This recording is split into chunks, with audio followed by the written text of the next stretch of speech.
안녕하세요. 항상 재밌게 남들의 사연만 듣다가 제 이야기를 올리려고 하니 누가 알아볼까 조금은 두려운 마음도 들긴 합니다. 수없이도 많은 인생사의 고민이 올라오는 이곳에 현명한 댓글을 달아주시는 구독자분들의 의견을 들어보고 싶어서 저도 사연을 올리게 되었어요. 여러분, 혹시 신혼집에 딱 입성을 한 지 3주 만에 시댁에서 당당하게 합가를 요청했다면 어떻게 빠져나가는 것이 현명한 방법일 거라 생각하시나요? 대놓고 안 된다. 혹시 애둘러서 어려울 것 같다. 보통은 그렇게 생각하시겠죠. 하지만 상대가 정말 만만치 않은 쇠고집을 가진 본인밖에 모르는 사람이라면 그 말이 씨알이나 먹히겠습니까? 분명 언젠가는 이런 일이 일어나게 될 줄 알고 미리 준비를 해둔 저도 만만치 않은 성격이긴 했습니다. 제게 어떤 방법으로 이 난관을 헤쳐나가게 되었는지 지금부터 이야기를 시작해 보겠습니다. 저는 남편이랑 결혼을 하기로 마음을 먹은 계기가 단순했어요. 우리 남편은 인생이라는 것을 고단하게 살아왔더라고요. 물론 연애를 할 땐 전혀 모르던 이야기였어요. 사실 이 사람이랑 얼마나 오래 만날지, 결혼까지 약속을 하게 될지 처음 만날 때 어떻게 알 수 있겠어요? 저도 제 인생사 이야기를 털어놓는 걸 좋아하는 편은 아니었거든요.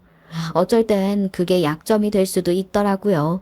그리고 제 인생에는 그렇게 큰 굴곡이라는 게 없었습니다. 딱히 있을 만한 일도 없었고요. 저도 무던무던하게 살아왔던 터라 남들의 인생도 다 비슷할 거라 생각했어요. 보통 사연이 있는 사람들은 행동이나 얼굴에서 티가 나지 않겠어요? 남편에게서는 그런 모습을 볼 수 없었기 때문에 평범하게 살아왔다고 생각을 했죠. 연애를 할 때 너무나도 조근조근하고 다정다감하게 챙겨주는 남편에게 반해버렸고 저는 꽃길만 걸을 수 있을 거라 생각을 했습니다.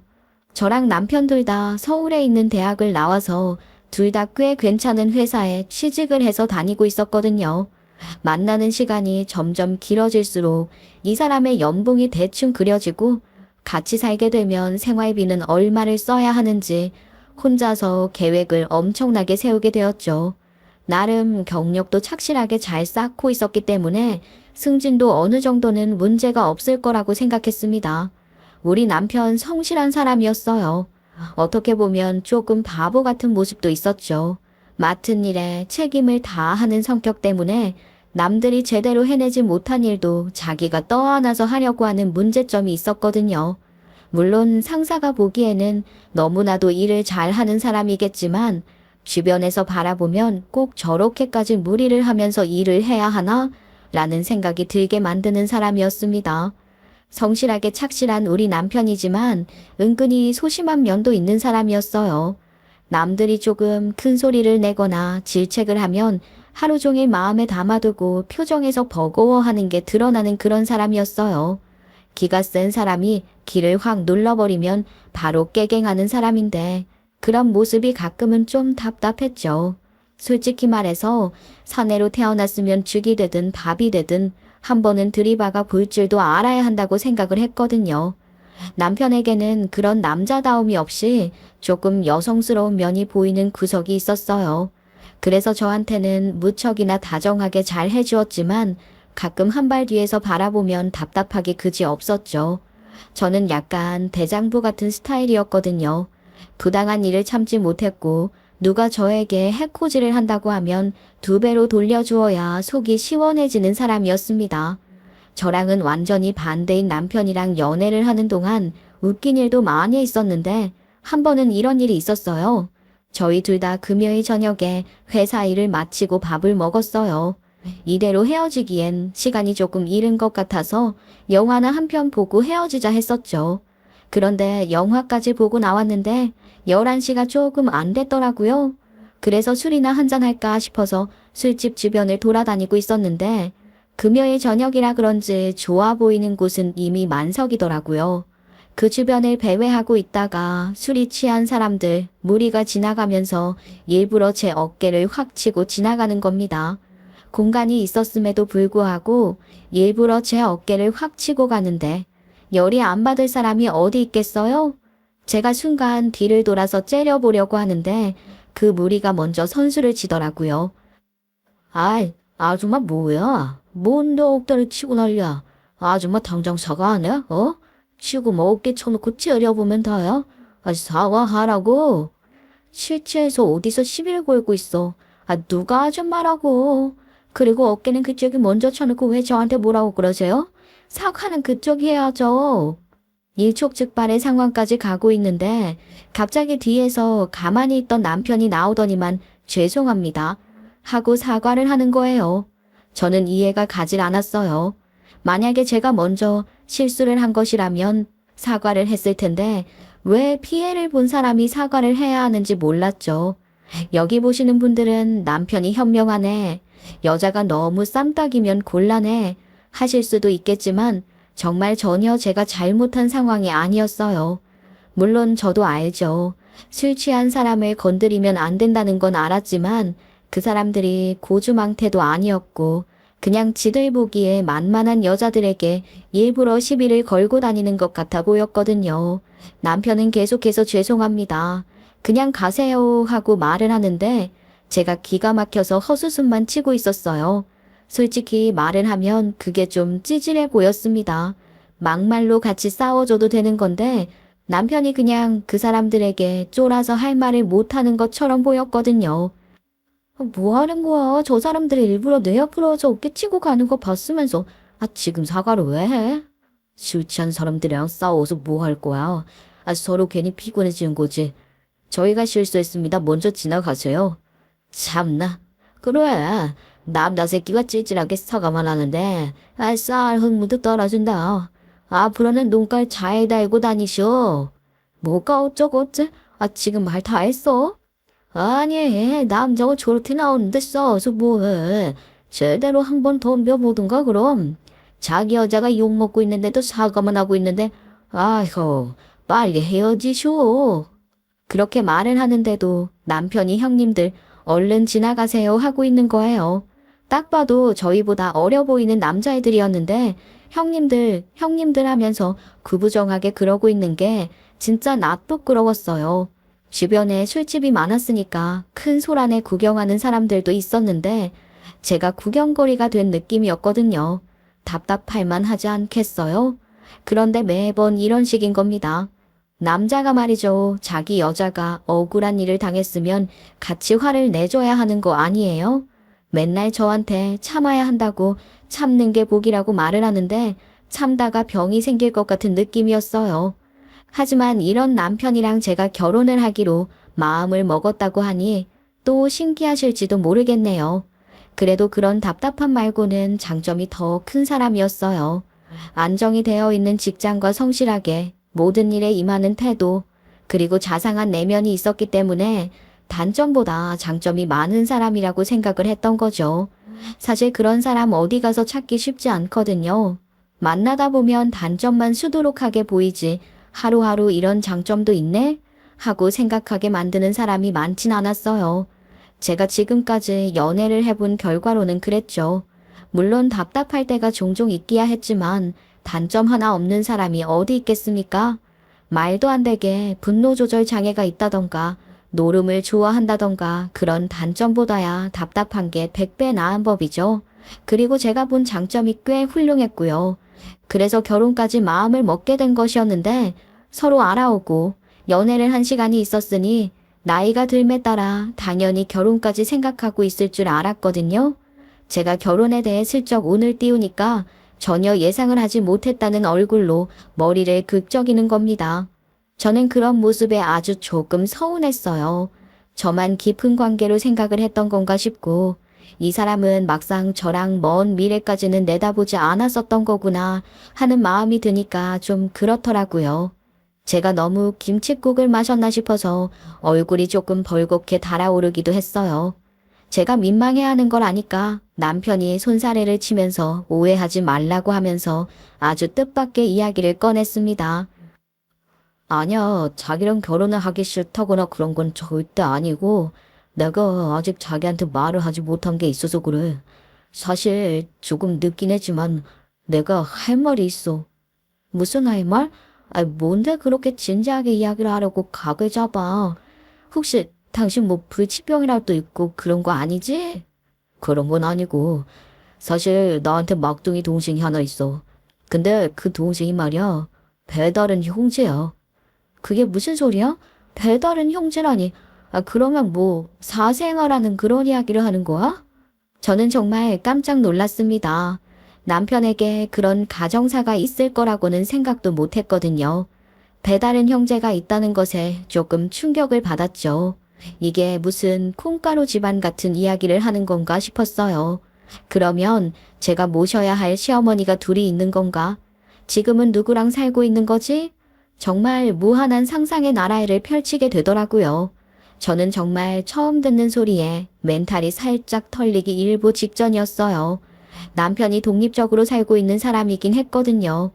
집안일도 잘하고 남자 혼자 살면 뭔가 집에서 쿰쿰한 냄새도 날 것 같고 그러잖아요. 근데 우리 남편 집은 정말 호텔처럼 깔끔했어요.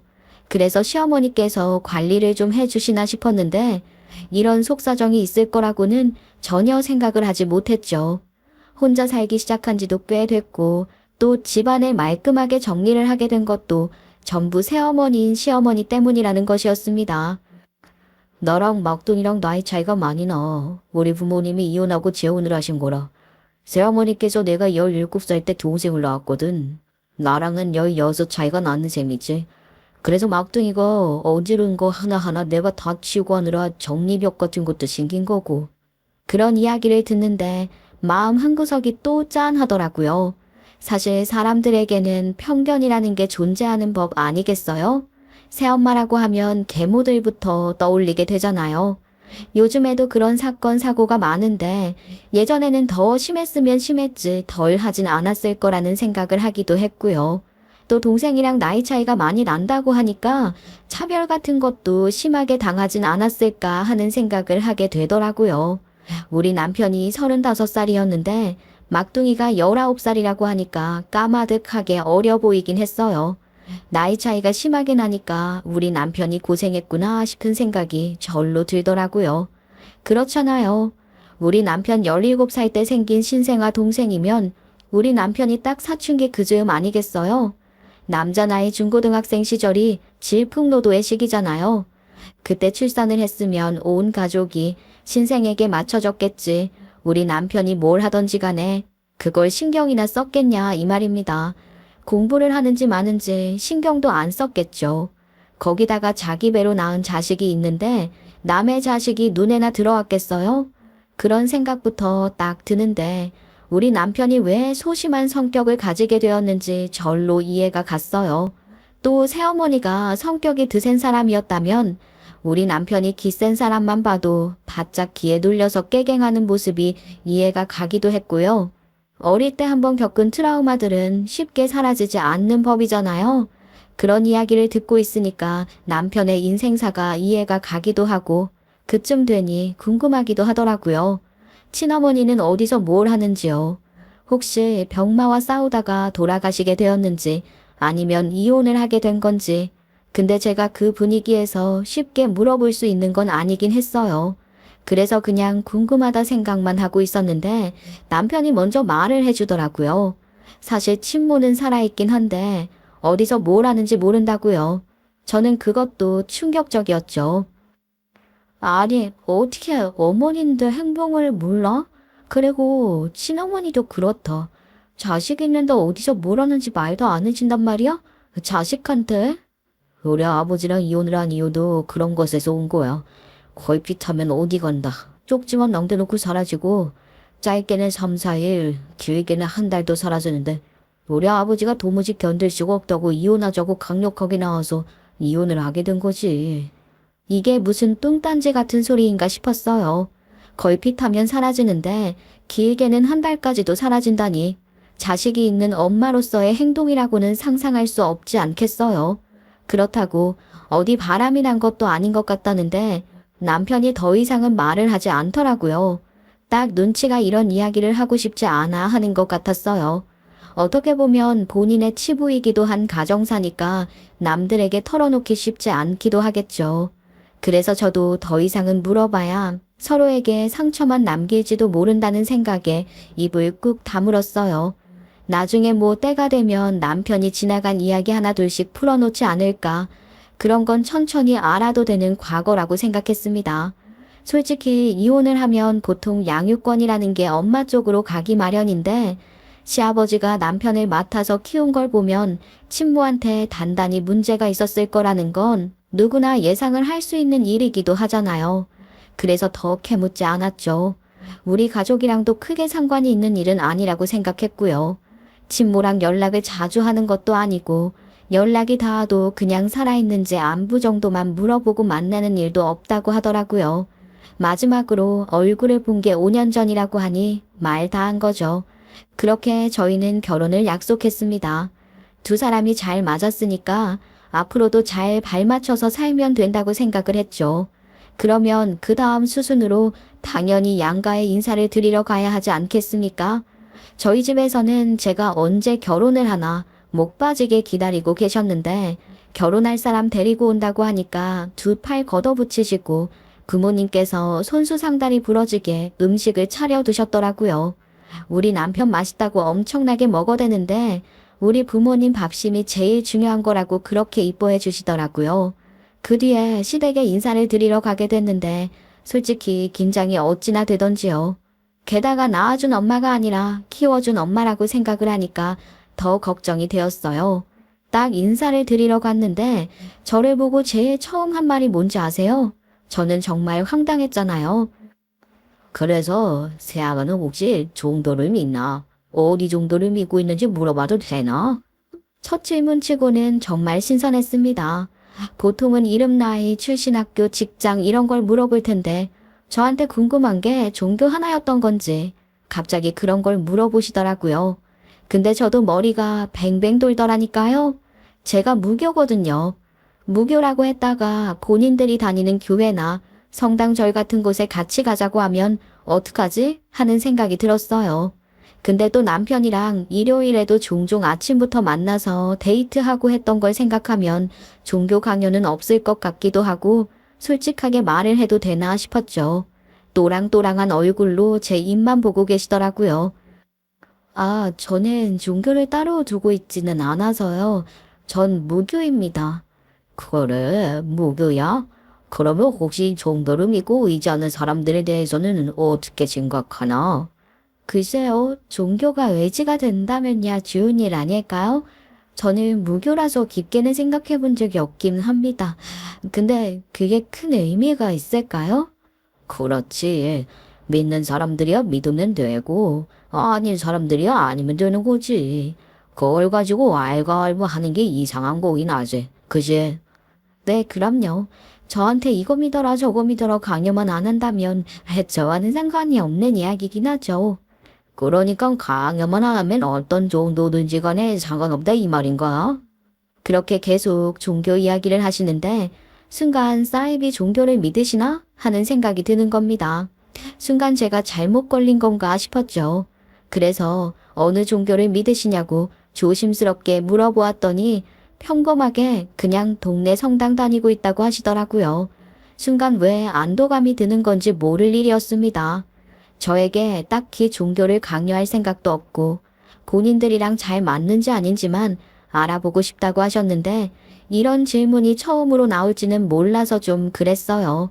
그냥 저한테 이상한 종교를 믿으면 반대한다고 말을 하려고 했는데 그런 게 아니라서 다행이라고 하시더라고요.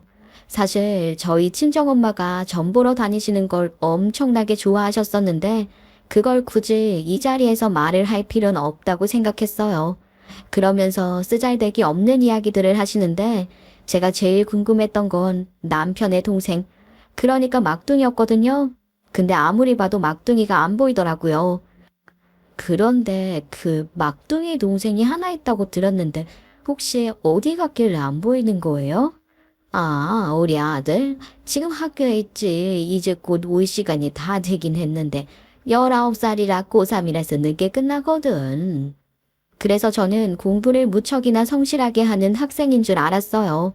저녁 8시가 넘어가는 시간인데 아직도 학교에서 자습을 하고 있다는 건 우등생이라는 소리나 다름없다고 생각했거든요.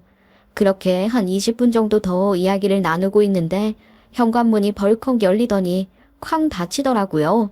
소문으로만 듣던 막둥이구나 싶어서 두근두근 했는데 꼴이 딱 봐도 불량 학생 같더라고요. 와이셔츠는 풀어져 있고 머리도 치렁치렁한 게 요즘은 두발 규제가 없나 했다니까요. 거기다가 귀에는 피어싱 같은 것도 하고 있고 딱 봐도 말 안 듣게 생겼구나 싶었습니다. 오야, 이제 왔어. 배 안 고파? 밥 줄까? 친구들이랑 피방 가서 밥 먹고 왔어. 엄마, 나 30만 원만 줘. 뭐라고? 아니, 지난주에도 20만 원 필요하다고 가져가 놓고 무슨 30만 원을 또 달라 그래. 여기 네 형이랑 결혼할 여자친구 왔으니까 어여 인사해. 안녕하세요. 30만 원 달라니까 엄마. 나 친구랑 좀 싸웠는데 걔가 나 신고한다고 그러잖아. 자기 뭐 어금니가 흔들린다나 뭐라나. 아니 내가 봤을 땐 옛날에 돈 돌렸던 것 같은데. 아무튼 30만 원 주면 신고 안 한다니까. 30만 원만 줘. 빨리 주라고. 애가 소리를 갑자기 버럭 지르는데 다들 그 막둥이 눈치만 보고 있는 게 아니겠어요? 심지어 우리 남편도 가만히 있더라고요. 동생한테 쫄았나 싶은 생각이 들더라니까요. 시아버지께서도 불편하다는 눈치로 크흠 소리만 한번 내시고 시어머니는 막둥이 눈치를 보면서 어찌 해야 할지 모르는 눈치로 있는데 이게 무슨 콩가루 집안인가 싶었죠. 보다 못해서 제가 살짝 끼어들었어요. 안녕하세요. 도련님이라고 불러야 하나요? 아래 친구들끼리 당연히 치고받고 싸우면서 친해지는 나이라고는 하지만 책임질 수 있을 정도로만 다퉈야죠. 아줌마는 뭔데 참견이에요? 우리 형이랑 결혼하면 다야. 나한테 뭔데 혼수질이야. 엄마, 짜증나게 하지 말고 빨리 30만 원 줘. 나 신고 나가는 꼴 보고 싶어. 그렇게 말을 하는데 황당하더라고요. 우리 남편은 제가 그런 소리를 듣는데 말 한마디 안 하고 있고 불끈불끈 화가 치솟았지만 첫 인사를 드리는 자리니까 참았죠. 결국 시아버지께서 지갑에서 30만 원을 꺼내서 막둥이 손에 쥐어주니까 그 돈 들고 인사도 없이 다시 나가더라고요. 저게 어떻게 고3 학생의 모습일 수 있나 싶었어요. 어머님, 막둥이라고 너무 오냐오냐 키우신 거 아니에요? 좀 답답하시겠어요. 그러게나 말이야. 이제 이도 퇴직한 지 몇 년 돼서 우리도 겨우 연금 나오는 걸로 먹고 살아야 하는 처진데 제 대학은 어떻게 보내나 싶어. 내가 나이 40대 중반에 낳은 아들이라 너무 곱게만 키웠나 봐. 솔직히 대학 이야기를 꺼내는데 좀 웃기긴 하더라고요. 대학은커녕 전문대학도 못 갈 것 같은데 등록금 걱정을 하는 게 좀 그랬죠.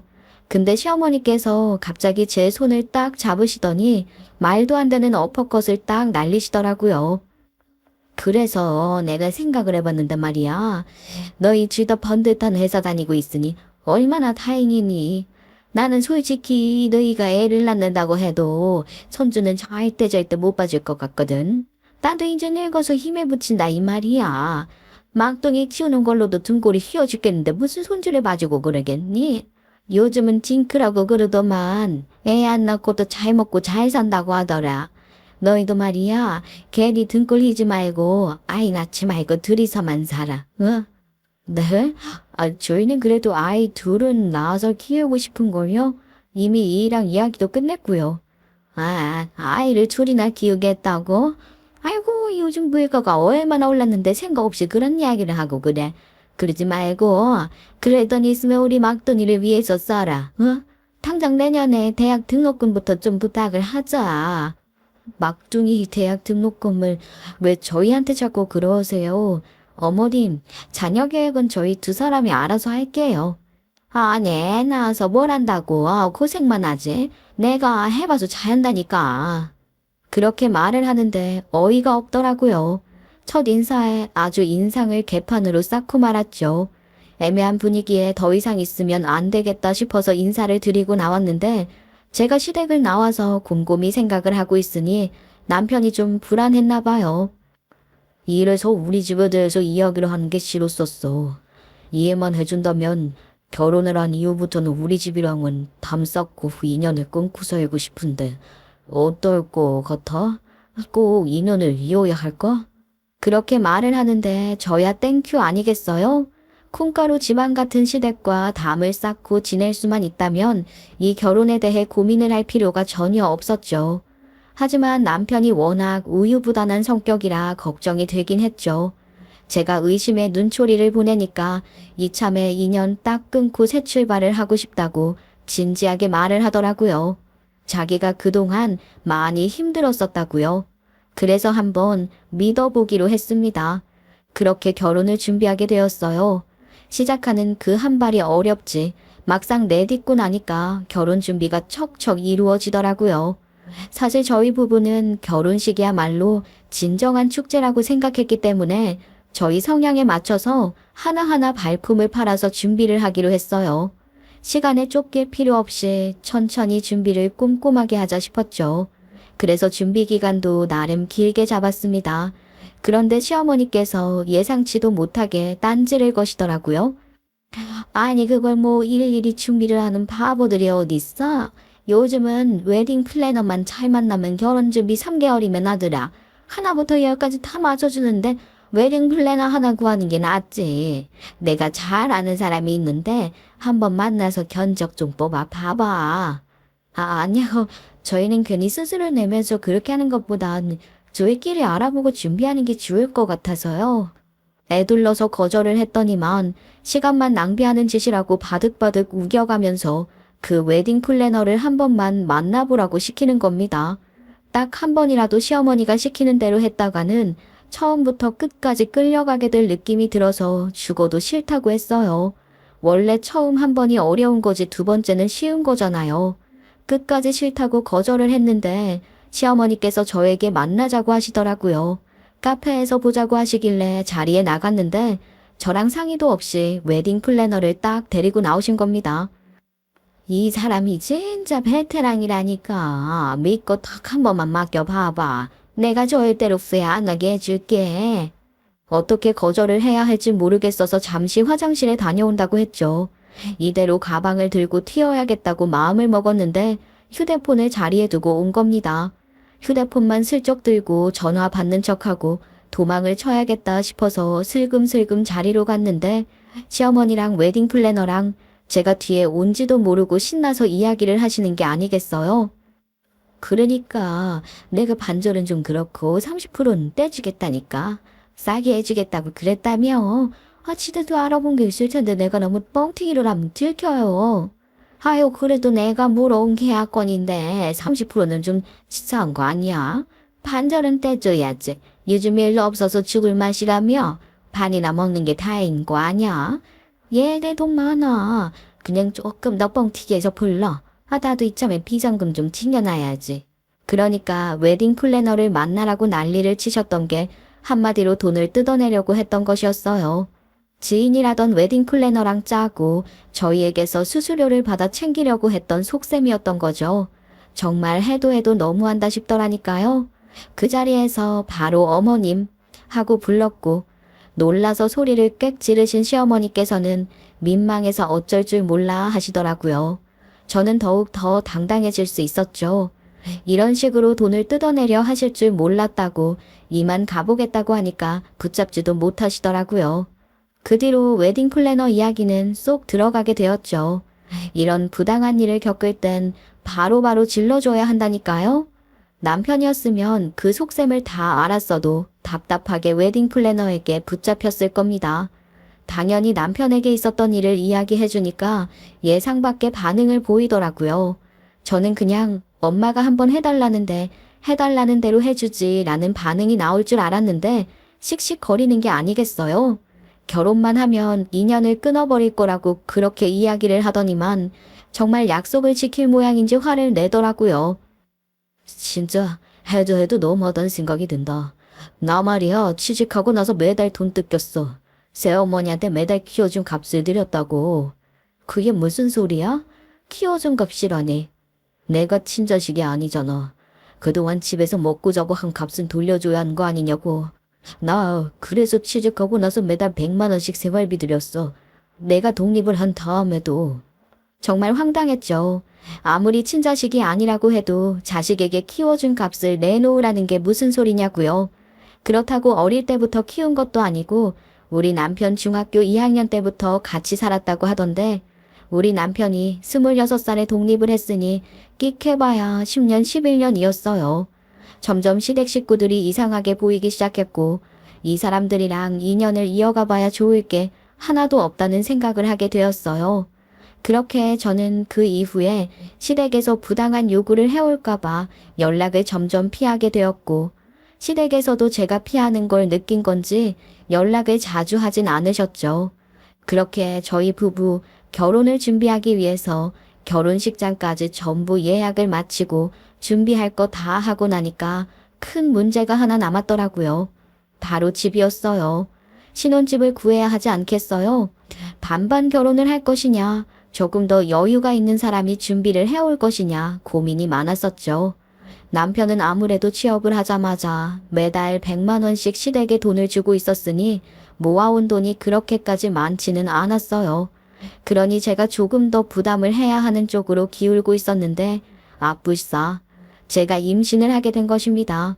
결혼식을 3개월이 좀 안 되게 남긴 시점에서 임신을 하게 되어서 정말 깜짝 놀랐죠. 정말 예고도 없이 새 생명이 찾아오게 되어서 기쁘기도 기뻤지만 걱정과 놀라움도 동시에 들었어요.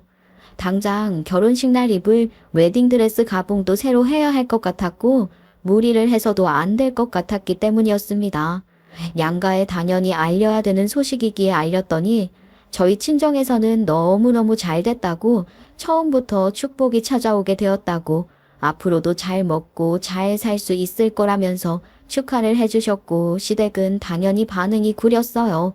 저한테 아이 낳지 말라고 하셨었잖아요. 아니 이 임신을 했다고?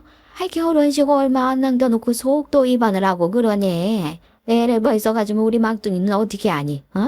당장 내년에 대학도 가야 하는데. 어머님, 도대체 저희가 왜 막둥이를 책임져야 하는지 모르겠어요. 막둥이 부모는 저희가 아니라 어머님하고 아버님이시잖아요. 그이는 어머님, 아버님 아들이고요. 그래서 드리고 싶었던 말이 있었는데 저희 집 구해야 하는데 얼마나 보태주실 수 있으세요? 아니 너네 집 구하는 비용을 왜 우리한테서 자꾸 그래? 너희가 막둥이를 키워줄 것도 아닌데 왜 우리한테 바라고 그러냐? 우리도 돈 없어. 막둥이 인생 책임지기도 바빠 죽겠는데 내가 너희들 집 구하는데 돈도 보태야 하냐? 너희야말로 직장생활 몇 년 차인데 그 정도 돈도 없다고 그러는 거야. 진짜 해도 너무한 거 아니에요? 남들은 자식들이 용돈을 주면 초곡초곡 모아뒀다가 결혼할 때 보태준다고 하던데 제가 그 몇 년 동안 100만 원씩 보내드린 돈 그거 다 어디다 쓰셨는데요? 아니 그거는 우리 생활비 하라고 준 거 아니니? 막둥이 학원 보내는 데만 한 달에 100만 원 들었는데 뭔 소리를 하는 거야? 그러니까 걔가 지금 뭘 하고 있는데요? 대학? 가야 등록금이 필요하죠. 대학갈 성적도 안 나온 것 같던데 우리가 왜 막둥이를 책임져야 하는 겁니까? 그거야 동생이니까 그런 거지. 아니 나이 차이 많이 나는 형이 동생을 위해서 그런 거 하나 못해줘? 우리는 이제 늙어서 힘도 없어. 화를 꾹 참던 우리 남편까지 화를 내더라니까요. 자기들 좋다고 그 나이에 낳았으면 미래를 위한 대비는 당연히 해뒀어야 하는 거 아니냐고요. 도대체 누가 누구한테 애를 키우라 마라 하는 건지. 아무튼 또 똑같은 말을 반복하더라고요. 자기네들은 이제 돈벌이도 없다. 돈 들어올 곳도 연금밖에 없다. 그런데 막둥이 뒷바라지를 어떻게 하냐. 아주 그냥 우는 소리를 줄줄이 쏟아내는데 그게 다 연기와 가식처럼 느껴지더라고요. 당연히 이 소식은 저희 친정에도 전달이 되었습니다. 저나 남편이나 결혼을 한 이후부터는 시댁에 찾아갈 마음이 전혀 없었으니까 그걸 이상하게 생각할 부모님께 미리 던져놓는 게 좋을 거라는 생각이 들었어요.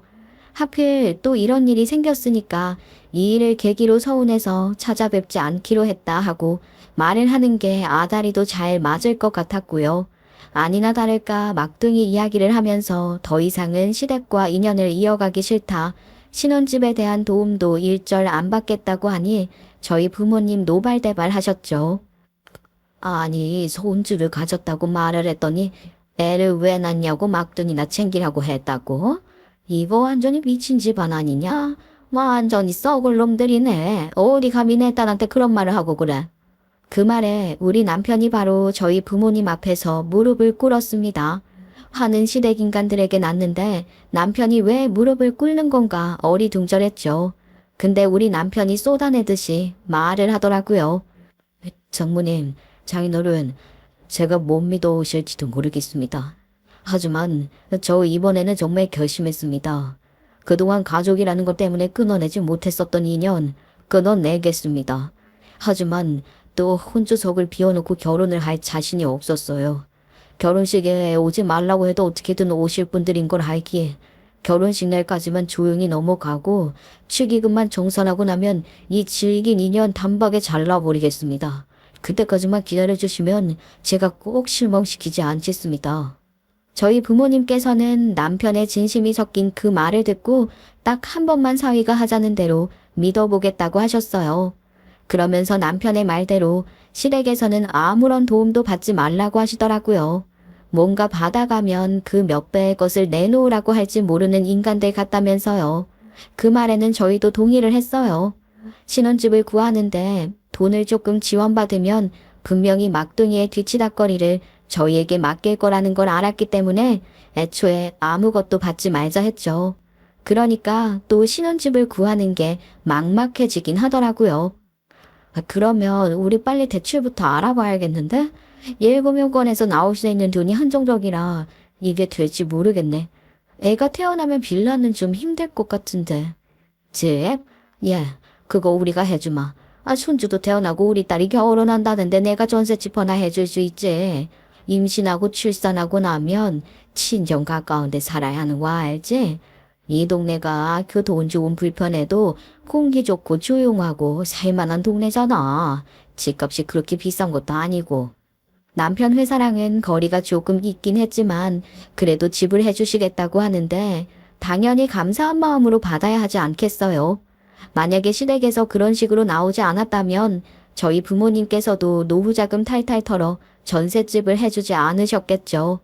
그래도 경고 없이 나오니까 시집가는 딸 당당하게 살았으면 하는 마음에서 해주시는 거라고 했어요. 너무나도 감사한 일이었습니다. 그러자 시댁에서 저를 불러서 집은 어떻게 하기로 했냐고 물어보시더라고요. 여태 관심 한번 안 주다가 갑자기 결혼식이 코앞으로 다가오니 물어보는 게 이상했죠. 집이요? 도움 안 주신다고 하셨었잖아요.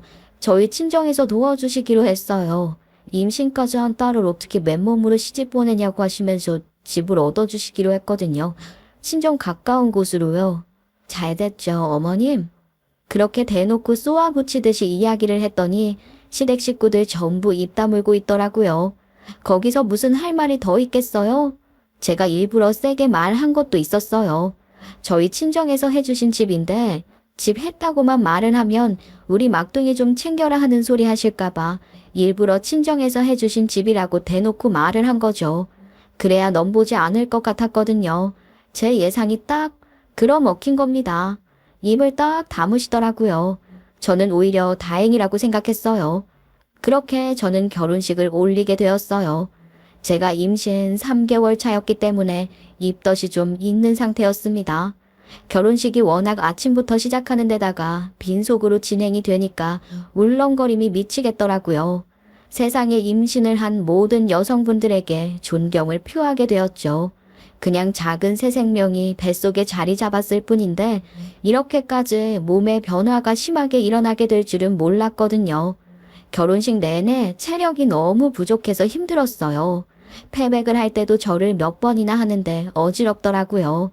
그렇게 힘들다 하고 있는데 시어머니께서 쯧쯧 하시면서 한마디 딱 하시는 겁니다. 그러길래 왜 임신을 해서는 이 고생을 사서 하고 있는 거야? 그냥 우리 막둥이나 잘 보살피면 목이 굴러 들어올 텐데. 진짜 미친 소리를 한다 싶었다니까요. 저는 임신 초기라 위험할까봐 신혼여행도 취소했는데 결혼식 날 그런 소리까지 들으니까 속상했죠. 그렇게 저희는 새집에 들어가서 살게 되었습니다. 지은 지 연식이 좀 된 아파트이긴 했지만 가격 대비 구조가 너무 잘 빠진 집이었어요. 42평짜리 집이어서 방도 4개였는데 친정 부모님께서 둘째까지 한 방에 낳으라고 일부러 방이 4개인 집으로 얻어주셨어요. 저랑 남편이랑 혼자서 생활을 한 지 오래가 되었기 때문에 하나는 아예 옷방으로 만들었거든요. 부부 침실에 아이 방에 옷방까지 만들고 나니까 집이 꽉 차 보이더라고요. 그런데 저희가 새 집에 적응도 하기 전부터 시댁에서 집들이는 언제 할 거냐고 난리를 치는 겁니다.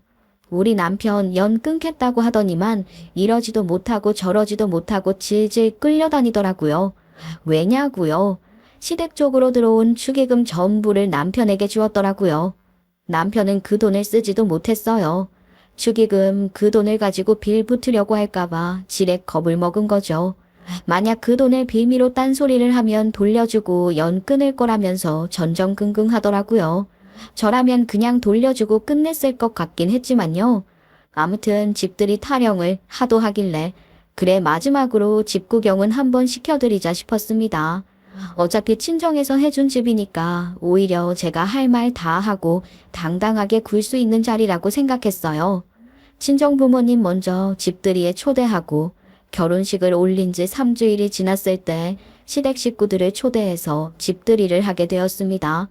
시댁 식구들 약속 시간에서 1분도 지각하지 않고 찾아왔더라고요.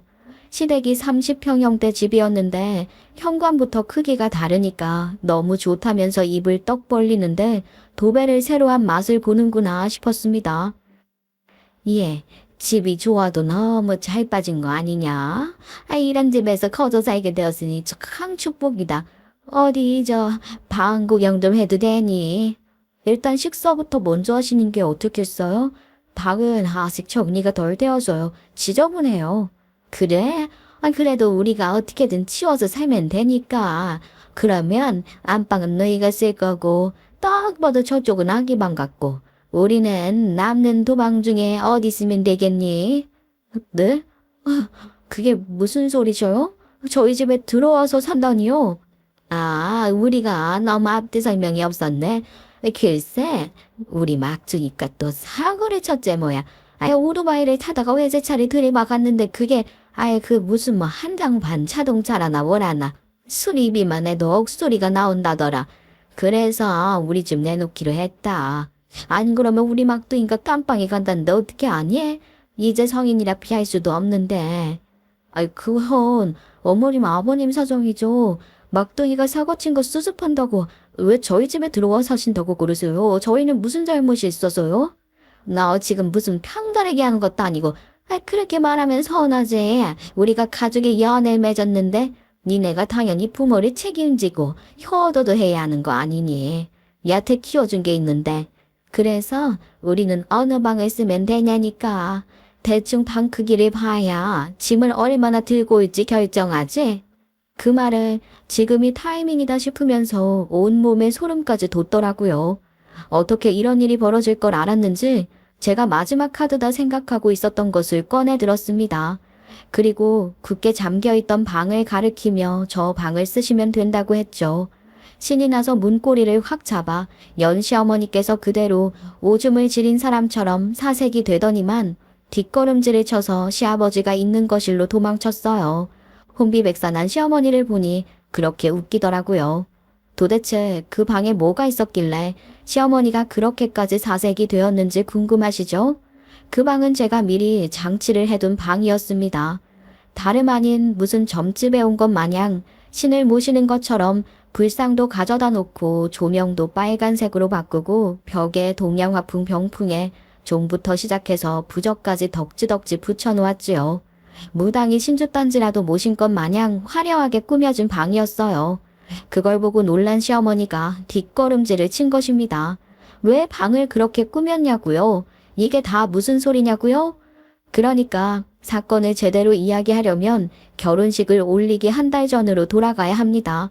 그때쯤 저희가 신혼집을 구했고 도배도 새로 하고 가구들도 들여놓고 있었어요. 근데 남편이 계속 고민을 하더라고요. 남편을 낳아주고 유년 시절을 함께했던 친모를 결혼식에 초대를 해야 하나 말아야 하나로 말입니다. 저는 당연히 결혼식에 초대를 해야 한다고 했는데 시아버지와 시어머니께서 친모의 방문을 반가워하지 않을 거라고 고민을 하더라고요. 요즘 시대가 어느 시대인데 친모가 결혼식 오는 걸 가지고 싫어하겠어. 당연히 연락드려야지. 아들이 결혼하는데 여태 연락 안 돌린 것도 이상하다. 그게 사실은 엄마가 지금 뭐라고 있을지도 모르고, 그게 내가 또 말을 하지 않은 게 있는데, 아직도 숨기는 게 있단 말이야? 당신 무슨 양파야? 뭐가 까도 까도 계속 나오고 그래. 사실 우리 엄마랑 아버지가 이혼을 한 게 엄마가 신내림을 받아서 그런 거야. 저는 정말 너무 놀라서 입을 다물 수가 없었습니다. 그러니까 남편을 낳고 4년째가 되던 해에 친모에게 신병이 왔대요. 이유 없이 열이 펄펄 끓고 보이면 안 되는 것들이 보이기 시작해서 전국을 돌면서 용하다는 무당은 다 찾아갔대요. 절도 가보고 점집도 가보고 했더니 신내림을 받아야 된다고 무병이라고 하더랍니다. 그래서 그때 내림굿이라는 걸 받아서 신을 받들기 시작했대요. 집에서 밥을 먹다가도 빙의가 되어서 영 다른 목소리를 내기도 하고 시아버지께 너 뭐 했지? 너 여기 갔다 왔지? 하면서 말하지 않은 걸 맞추기도 하더랍니다. 쪽지만 남기고 사라진다는 것도 신이 가라는 대로 가서 수양을 해야 했기 때문이었대요. 점점 가정은 돌보지 않고 신만 떠받들기 시작하자 시아버지께서 눈이 돌아가신 거죠. 그래서 참다 우리 남편 15살 때 이혼을 했답니다. 그리고 16살 때 재혼을 해서 17의 막둥이를 본 것이고요. 한 달 전까지도 말을 해야 하나 말아야 하나 고민을 하길래 당장 연락을 드리라고 했고 안 그래도 꿈자리가 좋았다면서 만나자고 바로 회신이 도착했습니다. 저는 엄청나게 긴장되는 마음으로 남편의 친모를 만나러 갔어요. TV에서 본 것처럼 화장을 진하게 한 무당일 줄 알았는데 너무나도 깨끗하게 청초하게 생기신 분이 나오시더라고요. 그러더니 저를 보자마자 깔깔거리면서 웃으시며 칭찬을 해주셨어요. 아주 천생연분이다 천생연분이야. 그러니까 삼신할매가 헤어지지 말라고 아이까지 다 붙여주고 가셨구나. 심장이 아주 콩닥콩닥 차에도 뛰는구만. 아이를 가졌다고 말도 안 했는데 바로 알아보시더라고요. 호탕하게 웃으시면서 복채는 안 받는다고 하시는데 그런 농담까지 너무나도 제 취향 저격이었습니다.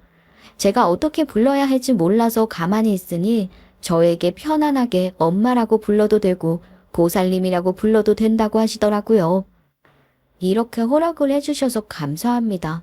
미리 인사를 드렸어야 했는데 이이가 연락을 안 하고 있을 줄은 상상도 못했어요. 늦게 찾아뵙게 되어서 죄송합니다. 나도 시향이 끝난 지 얼마 안 되었어. 그 전에 연락했으면 연락 못 받았을 거야. 괜찮네. 그나저나 결혼 준비하면서 그 푸유여시 같은 년이 괴롭히진 않더나? 처음에는 누구를 말하는지 몰라서 어리둥절한 얼굴로 있었죠. 그러더니 혀를 끌끌 차면서 아직은 본 모습을 안 보여주고 가식만 떨고 앉아있는 거냐면서 중얼중얼 하시는 게 아니겠어요? 저한테 하시는 이야기인 줄 알고 덜컥 긴장을 했는데 바로 남편의 새어머니인 시어머니를 두고 하는 말이었습니다. 괴롭힌다기보다는 저희에게 막내 아들, 그니까 그 막둥이를 자꾸 책임지라고 하시네요. 뱃속에 아이가 생겼을 때도 아이를 왜 낳냐고 그러고. 그 망아이러니 아주 정신을 못 차렸구만. 지가 끝까지 고고한 쪽 본처인 척 하느라 힘들겠어. 그냥 말이야. 내가 정신 수양하러 다니면서 심 모시는 동안 우리 남편이랑 바람을 피운 년이야. 어디 조강지처 몰아내고 자리를 차지한 주제에 부이는 덩어리인 그놈을 고고하게 키우고 앉아있어. 감히 내 아들에게 누구 뒷바라지를 하라고? 이런 썩을 년. 저는 깜짝 놀랐습니다. 시아버지와 시어머니가 불륜 관계였다는 게 충격적이었죠. 바로 남편의 얼굴을 보니 남편도 전혀 몰랐다는 듯한 표정을 짓고 있더라고요. 그 긴 세월을 감쪽같이 속이고 있었던 겁니다. 마치 이혼을 하고 만난 사이처럼요. 알고 보니 친모와 이혼하기 전부터 불륜이었고 친모가 모시는 신이 알려주셨대요. 이런 이야기를 듣고 있는데 이게 꿈인지 생시인지도 모르겠더라니까요. 너무 말도 안 되는 이야기 같잖아요. 그래서 친모가 알아보니 정말 불륜이 맞았고 이혼할 때도 위자료 톡톡히 받으셨다고 하더라고요. 남편이 사춘기였던 시기라 혹시 학업이나 성격에 문제가 생길까 싶어서 덮어두기로 하셨던 거고요. 남편의 시아버지께 맡긴 이유도 신내림을 받은 이후 전국을 돌며 수양을 하시는 시어머니라 어쩔 수 없이 안정적인 환경에서 자랐으면 하는 마음에 시아버지께 맡긴 것이라 했어요. 너무 한꺼번에 충격적인 이야기들을 들어서 제정신을 못 차리겠는데요. 아니, 이런 이야기를 왜 여태까지? 알아서 누구 좋으라고. 시간 아들을 내 아들에게 덮어 씌우려고 하니 열받아서 실어냈을 뿐이다. 너희한테 매번 그렇게 돈 타령해야 되지? 어머니, 정말 용하시네요. 아니, 이런 말도 혹시 실례일까요? 안 그래도 저희만 보면 돈돈거리시는데 죽겠어요. 내가 용한 게 아니라 이건 네 아버지가 얼마 전에 나를 찾아서 돈 달라고 해서 한 거다. 너희 신혼집 얻어줘야 한다고 돈 있으면 못 해달라고 하길래 내가 큰돈 지어줬는데. 네? 아버지께 돈을 드렸다고요? 그래. 그래서 너네 집은 잘 얻었냐? 내가 한번 가서 잡것이 있는지 없는지 살펴볼 수 있으면 좋으련만.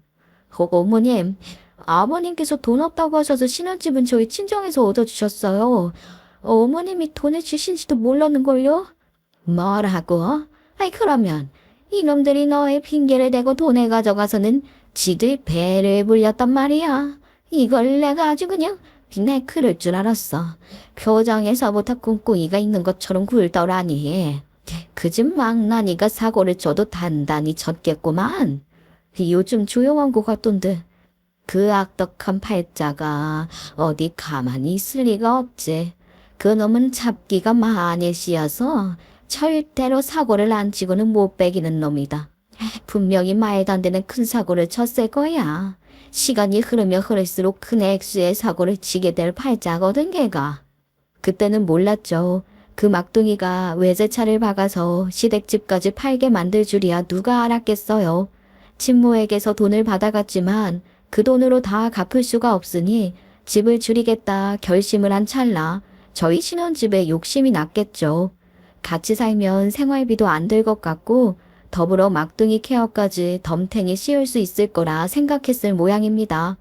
아무튼 그 막둥이 사주가 드세도 너무 드세다고 말을 하는데 정말 용하다는 말이 절로 나오더라고요. 다른 건 몰라도 그 집 인간들이 새 가슴이라 내가 나타난 걸 알면 기겁을 할 거다. 그러니까 그 인간들이 집에 오겠다고 하면 방 하나를 내 신전방처럼 꾸며놔. 내가 시내를 모시러 오는 곳이라고 잡기가 많아서 쫓아내야 한다고 그래. 그러면서 부적을 몇 장씩 써주셨어요.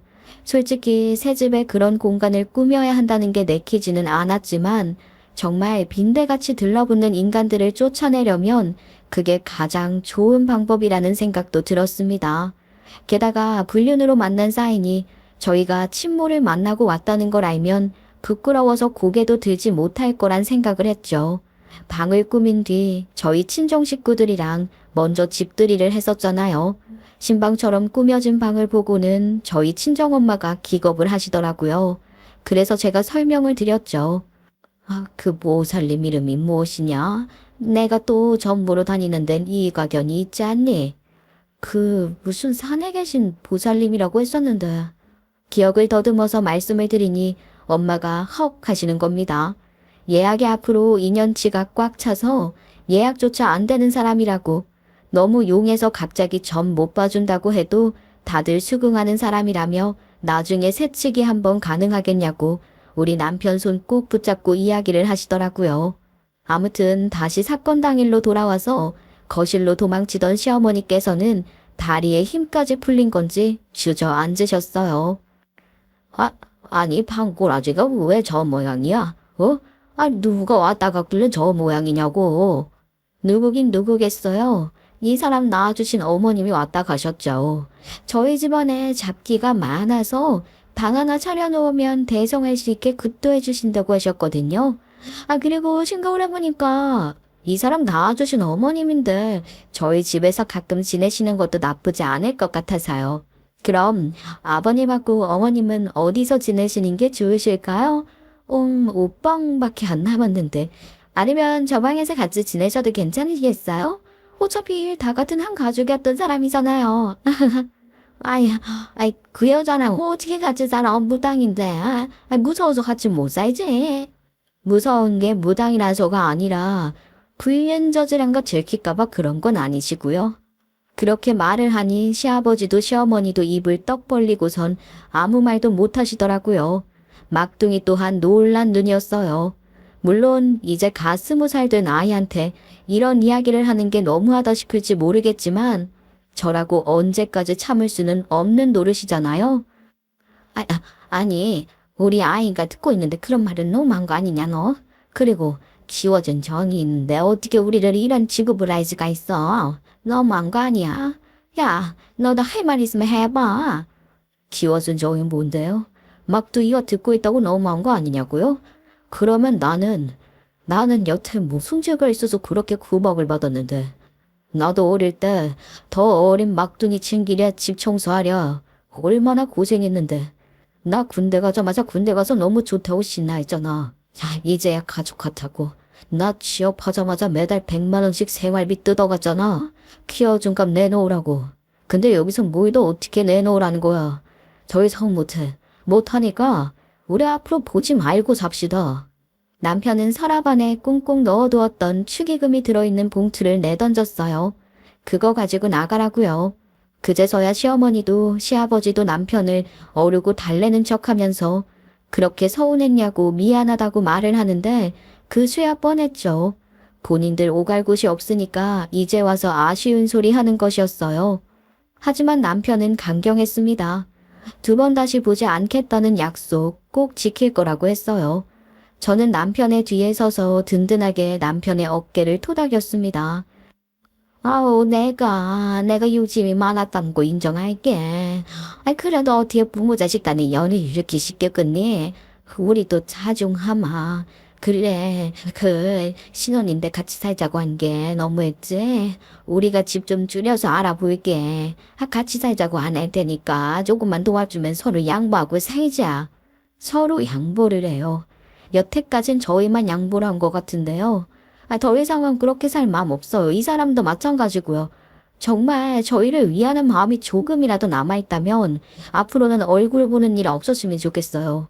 그게 저희를 위한 진정한 길인 것 같아요. 그 말이 끝나기가 무섭게 남편이 막둥이 팔을 끌고는 현관 밖으로 내쫓았어요. 막둥이는 불륜이라는 이야기에 충격을 받은 건지 얼이 빠진 상태였죠. 막둥이가 힘없이 끌려가니 시아버지도 시어머니도 놀라서 짐을 챙겨서는 현관 밖으로 나가시더라고요. 남편은 끝까지 찾아오면 경찰에 신고를 할 거라고 했죠. 그 뒤로 며칠 잠잠하다 싶었는데 내놓은 집은 팔렸고 막둥이가 사고 친 거 갚은 뒤에 남은 돈이 없는 건지 저희에게 도와달라고 연락이 오긴 왔더라고요. 남편은 칼같이 잘랐습니다. 그리고 친어머니한테 돈도 받아가셨다면서요. 우리 신혼집 핑계대고요. 그거 친엄마가 고소한다니까 앞으로 잘 갚아보세요. 그 뒤로 저에게 도와달라, 잘못했다. 연락이 오긴 했지만 저도 다 차단을 해버렸습니다. 그렇게 며칠 뒤 남편의 친어머니께서 집에 놀러 오셨고 저희 집에 빌려주셨던 병풍이며 구처상이며 전부 가져가셨어요. 깨끗해진 방을 보면서 앞으로 잘 살으라고 부적 1개만 딱 전해주셨네요. 감사하게 받았습니다. 친정엄마는 그런 날 본인을 초대 안 했다며 서운해하셨지만 나중에 기회가 된다면 새치기 한번 부탁드려 보려고요. 현명하게 처리를 한 건지는 모르겠지만 그 뒤로 시댁 식구들에게 연락이 안 오는 걸 보면 2다리 뻗고 잘 수 있을 것 같습니다. 임신 5개월 차에 접어든 지금 태교에 열심히 임하고 있어요. 남편과 평생 무탈하게 알콩달콩 살고 싶어요. 친어머니께서 하신 말처럼 천생연분이 맞길 기도하며 저는 이만 사연을 마치도록 하겠습니다. 감사합니다.